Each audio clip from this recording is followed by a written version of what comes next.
Serious question about the UBI thing. If UBI is going to be truly universal, and so everybody gets the same amount of UBI or UBHI, universal basic high income, according to Elon Musk, does that include the little kids in the Congo mining lithium for these mega corporations, or is that only for privileged Westerners? I'm asking seriously, because if the little kids that are mining all the lithium to make all your, electronic garbage toys, gets in UBI, why would he keep mining? Like, what's the incentive? Why wouldn't he just go well, I live in a poor country. I get $5,000 a month now and I live in a poor country. I'm going to go buy an Xbox and a gigantic television. Why, and huge speakers, why would I do any of this? I'm just going to go tune out like everybody else. I'm going to go be like an American. Why wouldn't they do that? Why would they keep working? What's the incentive? Why would the people who build the Xboxes and the giant TVs go, oh, well, we've got all this money now. We don't need to show up and go to work anymore. There's no reason to build the Xboxes and the TVs. So do you see the problem with this? This is sort of a snake eating its own tail. It's not how physics works, okay? Particularly financial physics. It's not how that works. It's the robot argument. If you had to pay somebody, legitimately enough money to build the robot, to get the productivity of the robot, if you had to pay them in a hard money, for example, you'd actually, every time you add a step, you add something called transfer cost or transfer loss. Every time you add a step. So when you do that, it's like there's no way you virtually guarantee that you have a diminishing return every single time. Thermodynamics is the same way. It's like that's how all this stuff works. So, it's like, well, no, we can have the robots mine. Okay, again, who's going to build and maintain these robots? And if you paid those, why would you see the problem with all of this? This is why any serious student of financial physics, and I don't mean me personally, I'll listen to my channel, but any student of serious financial physics does not consider this to be a serious discussion. It's a magic trick. It's fantasy. It's the stuff that politicians and oligarchs throw out there to keep people, to give them hope, false hope, actually, which is not hope at all. False hope is worse than no hope.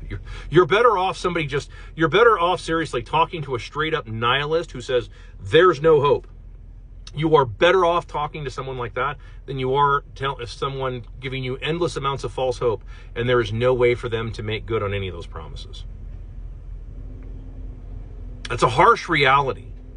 And I understand that. It's a very harsh reality to hear that from somebody, but it's the truth. Okay? And if you don't want truth, dude, like this TikTok, dude, just keep scrolling. There's all kinds of lies that you can find on TikTok. Okay? There's or just the internet in general, dude. Internet is full of lies right now. If you want to hear the truth, that's the truth. That's the truth. False hope is not hope. If you want to have real hope, then you need to understand the world in which you live. The planet on which you live is a finite ball. Or a disc, I don't care, dude, seriously, for you guys, I don't care which one it is. Either way, you're here. You have to deal with what is in existence here. And it's finite. That means that you have to deal with finite resources. That includes people. People are finite. And they're a wasting asset because they get older, right? It's like my time is a construct, people. Like, I love you guys. My time is a construct. No, hours, minutes, and seconds, those are constructs. Time is how you experience this reality. Without time, you would not experience this reality. It's part of the Schrodinger's cat, thought experiment. It's like you have to have that because it's what gives you depth and dimension. I don't want to get into that discussion, but I'm just telling you that yeah, that's how this kind of stuff works. Is that no, you're not gonna be able to have this utopian society where you get more out than what you put in. People are just gonna have to continue to work. That's not a bad thing. Remember, if done right and you have a hard currency, that means the people that do the work are the most rewarded. The people who are the most efficient are rewarded with success. And that's a good thing. That's exactly what you want.